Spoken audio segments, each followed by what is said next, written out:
O leilão é uma oportunidade que você tem para comprar um imóvel com um baita desconto em relação ao que ele é praticado na média de mercado. Então, um desconto que gira aí entre 40% a 50% médio em relação àquilo que o mercado pratica para imóveis similares.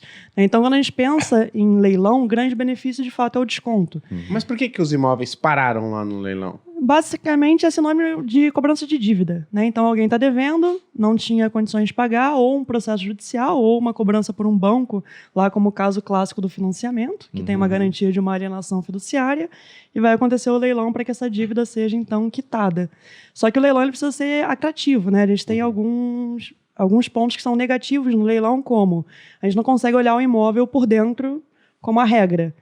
Então, você vai analisar de forma indireta aquele imóvel para saber se vale a pena e colocar o desconto ali na conta também. Então, ainda que você não tenha contato interno com o imóvel, você vai lá e estipula uma reforma básica para aquele imóvel, de acordo com o ano de construção, metragem, e aí você consegue saber se aquele desconto que está sendo oferecido, ele realmente ainda é vantajoso para que você entre naquela operação de acordo com o lucro que você espera obter ao final ali daquele retorno.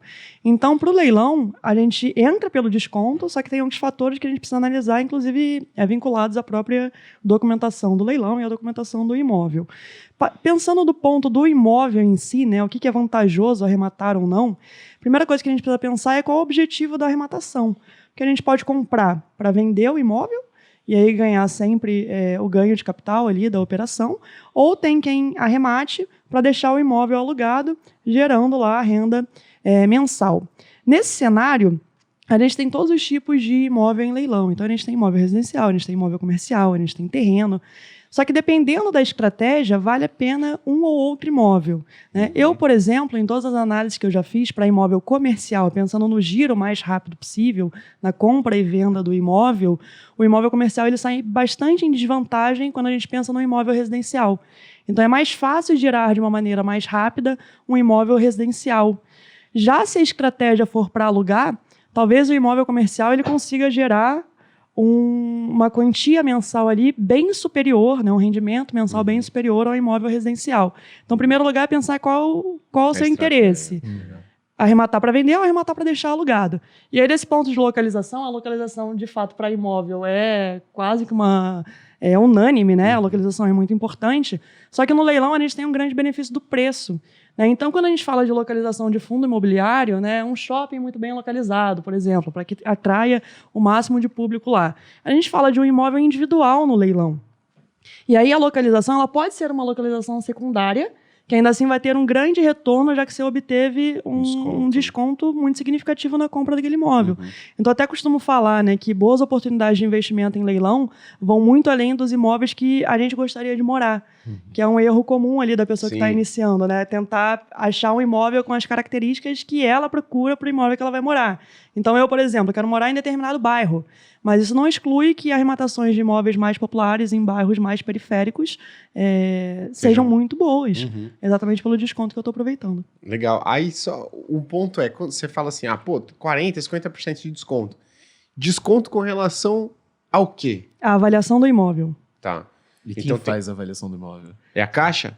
Mano, igual quando você vai fazer o financiamento imobiliário, chega o cara da Caixa. Se você pedir para eu fazer a avaliação de um imóvel, eu consigo te dar o número se quiser, né? Então, quem faz a avaliação do imóvel depende da modalidade de leilão. A gente tem duas modalidades de leilão. Uma é o judicial, que acontece dentro de um processo judicial. O juiz vai lá e determina com um perito ou um oficial de justiça faça a avaliação. E do outro lado, a gente tem o leilão extrajudicial, que popularmente as pessoas chamam de leilão de banco. E aí a avaliação é feita no próprio contrato de financiamento. Então, toda vez que você vai lá financiar um imóvel, o banco vai lá e avalia quanto aquele imóvel tem de preço de mercado. Isso consta no contrato. Então, essa seria a primeira oportunidade de venda do imóvel, sempre pela avaliação, e depois incidindo lá o desconto. Só que a gente nunca pode confiar nessa avaliação, né? Porque a avaliação ela pode estar errada para cima ou para baixo. Então, um dos pontos iniciais de quem vai arrematar um imóvel em leilão é, de fato, checar se aquela avaliação que consta lá para o imóvel está batendo com a de mercado. E aí a gente vai pesquisar outros imóveis similares na mesma região para entender qual foi a saída, né, o preço de saída daqueles imóveis, por quanto que eles estão sendo anunciados e quanto que está sendo, de fato, fechado aquele negócio, para saber se está batendo ou não. Legal.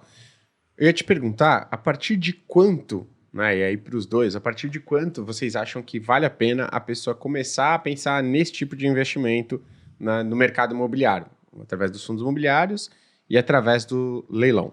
Quanto que você acha que é uma quantia que, poxa, olha, eu estou poupando, investindo, acumulei X mil reais, quanto que eu consigo ir para esse mercado de leilão? E, obviamente, né, o quanto que a pessoa pode esperar de retorno nesses arremates, arremate, né? Sim. Iniciais. Porque imagina uma pessoa que está começando, ela não vai fazer um trabalho tão bom quanto você, que já está há bastante tempo no mercado e tal, talvez já tenha uma equipe ali te ajudando e tudo mais. Tá, sempre que a gente fala de comprar um imóvel em leilão, tem muita gente que acha que o pagamento é só à vista e já precisaria de quantias mais significativas para iniciar. Só que muita gente desconhece que existe a possibilidade de você financiar um imóvel em leilão. Né? E o financiamento, nesse caso, ele tem um baita benefício, porque você está comprando um imóvel com um baita desconto, você vai tirar pouco dinheiro do bolso, então você vai usar o financiamento como uma forma de alavancagem e logo depois colocar o imóvel à venda. Não existe nenhum problema em você vender o imóvel que está financiado. Aí você quita e vai E embora. aí você quita o financiamento com o que você está vendendo, com o valor de venda, recupera o capital que você investiu, realiza o lucro, já que você comprou com um grande desconto, vai vender pela média de mercado e segue para outras operações. Então, dentro desse cenário de financiamento, pensando em quem quer começar com pouco, né, seria o mais vantajoso. E a gente tem um caso da Caixa Econômica, por exemplo, que ela possibilita que você arremate um imóvel com financiamento com somente 5% de entrada, coisa que a gente não encontra no mercado imobiliário tradicional, que a regra do que a gente tem de financiamento no mercado imobiliário tradicional é no mínimo 20% de entrada. Então a Caixa no leilão tem essa possibilidade de 5% de entrada. Então você pensa num imóvel mais popular de 100 mil, você vai tirar 5 mil reais do seu bolso de entrada. Obviamente que a gente precisa pensar na operação como um todo, né? Sim. Inclusive até os custos que a gente vai ter até vender o imóvel, calculando, inclusive, as parcelas lá do financiamento. Então, um imóvel aí de 100 mil, por exemplo, você conseguiria pensar num cenário girando ele dentro de 12 meses, da arrematação até a venda, que você tiraria ali do bolso, por exemplo, 20, 25 mil reais, para depois já conseguir um lucro com essa operação.